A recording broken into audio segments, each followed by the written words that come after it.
जब श्री रामचंद्र जी और उनके वीर सैनिक सब माता जानकी को लेने के लिए लंकापुरी प्रस्थान किए थे और जाकर समुद्र तट पर बैठ गए, प्रभु श्री रामचंद्र जी समुद्र से विनय करने लगे कि हे समुद्र, तुम प्रकट हो जाओ और कुछ ऐसा उपाय बताइए जिससे कि हम समुद्र पार करके लंका में पहुंच जाएं। परंतु प्रभु श्री रामचंद्र जी बार बार समुद्र का आह्वान करते रहे। समुद्र जी 3 दिन बीत गए, प्रकट नहीं हुए। फिर प्रभु श्री रामचंद्र जी सोचने लगे, क्रोधित हुए और कहने लगे कि अरे 3 दिन बीत गए, मैं चाहता तो पल भर में अभी समुद्र को सुखा देता, परंतु मेरे इस विनय से समुद्र के हृदय को चोट नहीं लगी। सभी सैनिक, बंदर और भालू विनय करने लगे कि हे प्रभु, आप जैसा नर, आप जैसा मनुष्य, आप जैसा भगवान तो हमने कभी नहीं देखा कि सब कुछ जानते हुए भी आपके अंदर इतना तेज है। आप चाहें तो पल भर में समुद्र को सुखा दें, परंतु आप इतने नम्र होकर समुद्र से विनय कर रहे हैं। प्रभु क्रोधित हुए और क्रोध में आकर उन्होंने लक्ष्मण भैया से कहा कि तुरंत ही मेरे बाण और तुरंत ही मेरे धनुष को मेरे पास ले आओ। जैसे ही प्रभु श्री रामचंद्र जी अपने बाणों को धनुष पर चढ़ाते हैं, वैसे ही समुद्र प्रकट हो जाते हैं। प्रकट होते ही कहते हैं कि क्षमा करें प्रभु, मुझे माफ कर दीजिए, क्षमा कर दीजिए, मुझसे बहुत बड़ी भूल हुई, बहुत बड़ी गलती हो गई। आप आह्वान करते रहे, मुझे प्रकट होने के लिए बार बार कहते रहे, लेकिन मैं अभागा आपके विचारों को समझ नहीं सका। मैं आपका ऋणी हूं, आपका आभारी हूं। आप मुझे चाहे क्षमा कर दें, चाहे सजा दे दें, अब मैं आपके चरणों में आसीन हो गया। प्रभु की यह विनती जब समुद्र ने की तो प्रभु के मन भर आया। उन्होंने कहा कि हे समुद्र जी, आपने मुझसे माफी मांग ली, मेरा तो हृदय ही भर गया।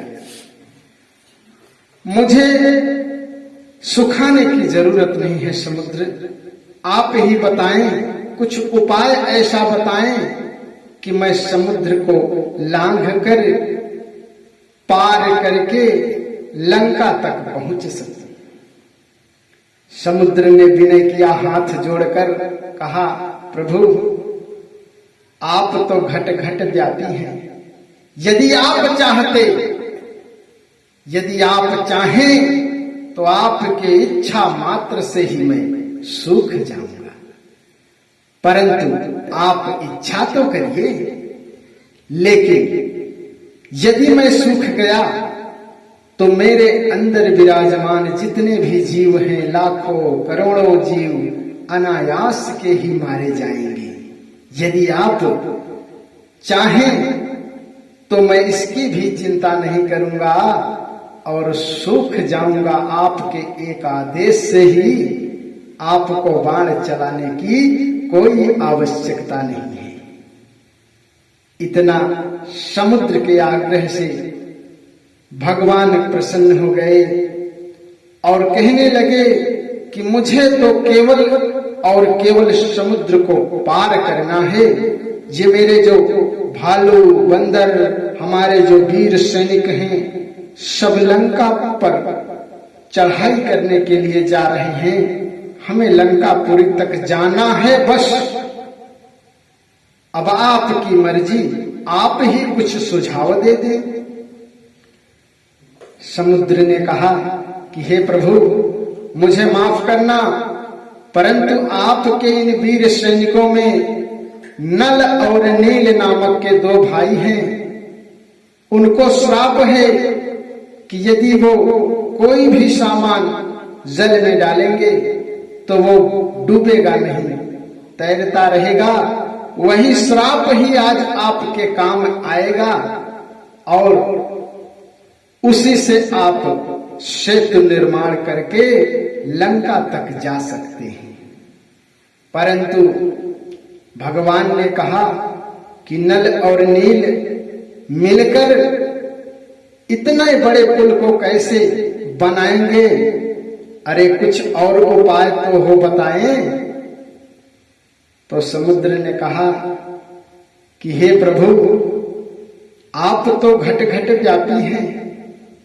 आपके नाम में इतना तेज है कि यदि आपका कोई भी भक्त हो, किसी भी पत्थर पे यदि आपका नाम लिख दे, पत्थर ही क्या, यदि आपका नाम कहीं भी रहेगा तो मैं क्या, ये संसार भी कभी डुबो नहीं सकता। ये संसार भी कभी डुबो नहीं सकता। तब उनके प्रिय भक्त हनुमान और भी अनेक वीर सैनिक पत्थरों पे राम का नाम लिख लिख कर सेतु बंध का कार्य प्रारंभ कर दिए और सेतु बनकर तैयार भी हो गया। निष्कर्ष केवल इतना समझाना था कि जब राम का नाम लिखने से एक पत्थर भी नहीं डूब सका, तो प्रभु का नाम लेने वाला कैसे डूब सकता है? चाहे वह बुद्धिमान हो या मूर्ख हो, ज्ञानी हो अथवा अज्ञानी हो, चाहे वह जीव हो चाहे निर्जीव हो, कोई भी जीव प्राणी कण इस दुनिया में हो, यदि उनके हृदय में राम है, उसके वचन में राम है, वो राम का है, तो इस दुनिया में कोई उसे डुबा नहीं सकता, उसे कोई डुबा नहीं सकता। मेरा एक ही कहना था इस माध्यम से कि प्रभु कण कण में है, हर दिल में है, उनके नाम का सुमिरन करो। आप कोई भी कार्य करेंगे, आपके कार्य में बाधा नहीं आने वाली। आप सिर्फ प्रभु का नाम ले लो। जब पत्थर पानी पर तैर सकता है तो हम तो प्राणी हैं, जीव हैं, हम भी अपनी नैया पार कर सकते हैं, कोई भी कार्य कर सकते हैं। किसी कार्य में कोई बाधा नहीं आ सकती। केवल मन में राम का नाम हो, वचन में राम का नाम हो, दिल और दिमाग में प्रभु हो, तो आपको कोई बाधा हरा नहीं सकती, बिगा नहीं सकती।